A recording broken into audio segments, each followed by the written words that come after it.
There was a radio personality once upon a time. Her name was Wendy Williams, and she was practically burned at the stake for talking about such. And now it's all come full circle. Going on here, because in order to climb the ranks like these people do, they gotta get put through stuff like this right here. They gotta be embarrassed. They gotta be humiliated in order to climb up.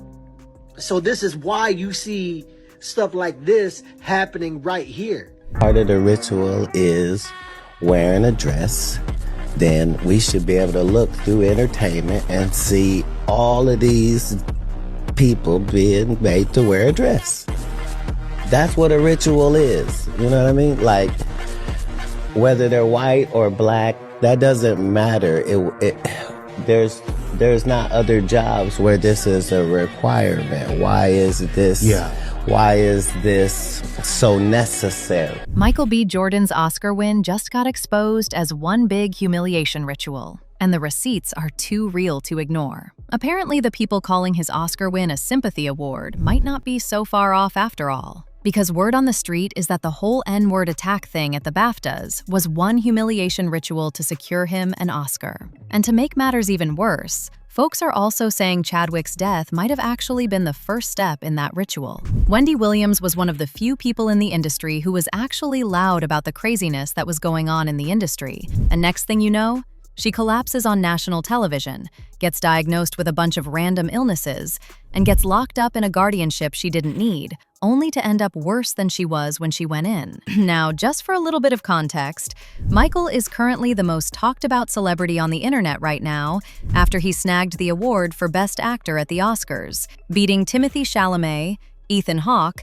Leonardo DiCaprio, and Wagner Motta. A lot of people immediately started dragging him because they felt like the other actors did a better job than him. The Hollywood Reporter even put a whole article calling Timothée Chalamet's performance in Marty Supreme Oscar-worthy. In fact, prior to the whole situation at the BAFTAs happening, Timothée was leading the pack to win the Oscars, but that changed immediately after the BAFTAs. Now, in case you somehow don't know what I'm talking about the verbal attack Michael B. Jordan and Delroy Lindo faced when they were at the BAFTAs. So while they were up there being respectful and doing exactly what they were supposed to do, a man who has since been referred to as John Davidson decided it was a great time to attack them by shouting the N-word. To add insult to injury, the BBC decided to still broadcast it even though they had 2 hours between the time John shouted the slur and when it was actually broadcast to people to edit it out. Oh, but it somehow gets even worse. Right when black people got on the internet to call John out, some white folks tried to shut them up by claiming that John has Tourette's. And in case you're unfamiliar with the disease, a quick Google search says it's a neurological disorder characterized by involuntary, repetitive movements and vocalizations, known as tics, beginning in childhood. And I mean, I understand that the man didn't mean it, but that doesn't mean he shouldn't apologize. That is still a racial slur. And can we talk about the fact that he conveniently did this when 2 black men were on stage? I don't know, y'all, but sometimes the things you say unconsciously are a reflection of the thoughts you have on a daily basis. I'm just saying. Either way, people were really not having it all. I get that it was a tic, but not apologizing for it or removing the clip, especially when other clips were edited out, something's not adding up. I'm sorry, but out of all the words, I want to be empathetic. So we have to talk about what exactly happened at the BAFTAs because it's complicated while at the same time not being complicated at all.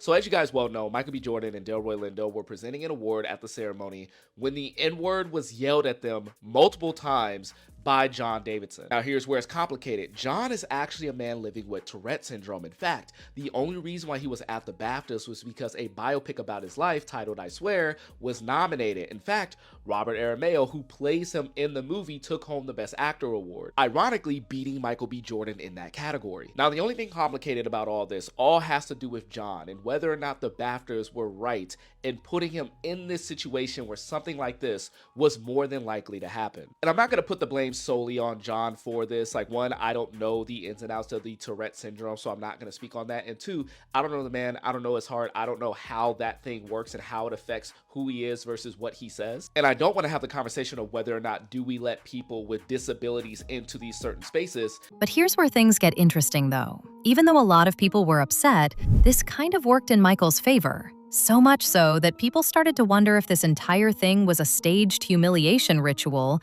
to increase his chances of winning. Charlemagne the God actually fueled these allegations when he accused Michael and his team of allegedly paying good money to have John do this.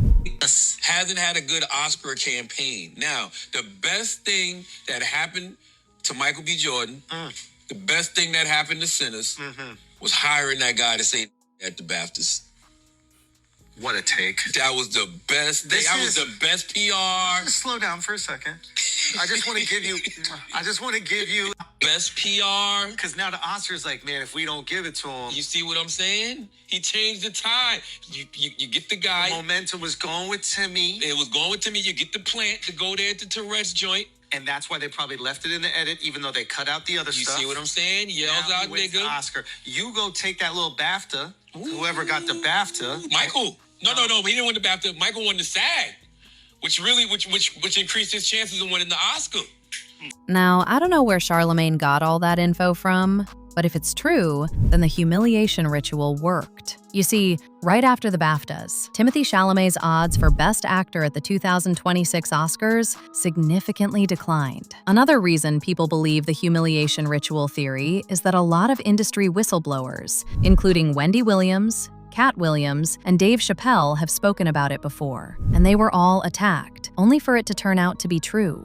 Back in the 90s, the common humiliation ritual in the industry for Black men to advance in their careers was for them to pop out in a dress. Think about it. Will Smith gets an Oscar after The Slap. Lupita Nyong'o gets it for her slave role. Halle Berry gets it for that weird role where she falls in love with the white guy. Jennifer Hudson gets it after her entire family is wiped away. Dave Chappelle fueled these rumors during an interview with Oprah Winfrey in 2006, where he spilled the tea about the time the producers of a movie he was doing with Martin Lawrence tried to get him to wear a dress against his will. I'm a conspiracy theorist to a degree. Like when I connect dots that maybe shouldn't be connected, I don't know.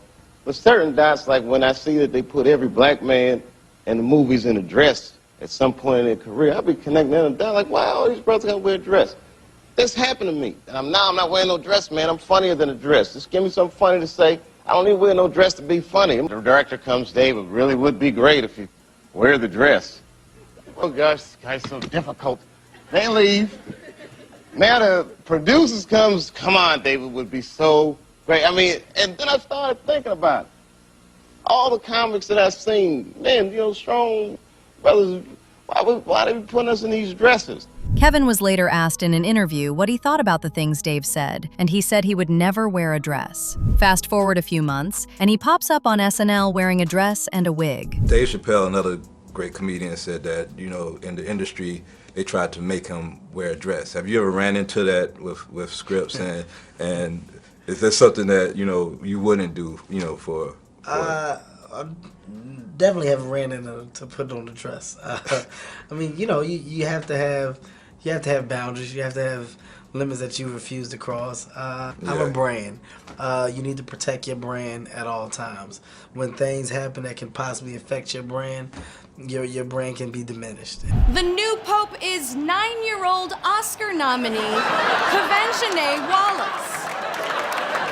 Wow. I wore a dress on SNL because I thought it was funny. I made that decision. Nobody made it for me. I am my own boss. Kat got asked later on about his take on Kevin putting on a dress, and he responded that Kevin shouldn't take the blame for that choice because he was simply another name added to an extensive roster of Black male entertainers who've been pressured into wearing dresses as a stepping stone to reach higher levels of stardom. At the end of the day, Kevin doesn't have to worry about what people are going to say about him wearing a dress because of the long line of dress-wearing people before him. So now we had Big Mama's house 1, 2, and 3. Yeah. I've never seen Madea in a pantsuit. I think she wears dresses. So now I'm saying, why are we picking on poor little Kevin Hart? Because it was his turn next. Now, as for Wendy, she has alluded to it several times. From how rappers bend, if you know what I mean, to get ahead, to how celebs accept roles that are demeaning but promise big awards. And since Wendy is still in her guardianship, she can't make public appearances at these events. But it doesn't mean she's not watching. Word on the street is she watched everything go down. And she believes Michael's award was really his reward for humiliating himself. Now, I don't know about y'all, but Wendy has been in the industry for a long time, and she knows exactly how these things work. So I'm just gonna take her word for it. At least until she's back on TV to explain why she thinks this. In the meantime, people had their thoughts, like this person who said, they gave Michael B. Jordan that Oscar award because that Tourette's white guy shouted the N-word at the BAFTA awards, and this is their way of saying sorry. Another person said, Michael B. Jordan is a phenomenal actor, but this was 100% a sympathy win. The Academy once again is virtue signaling. But now I want to know your thoughts. What do you think of Wendy? And all these other industry insiders alluding to black men being forced into humiliation rituals to reach the next step of their careers. And do you really think the BAFTA award incident was staged by Michael to get the Oscar? Let me know your thoughts in the comment section below. And don't forget to click here to watch this other very messy video.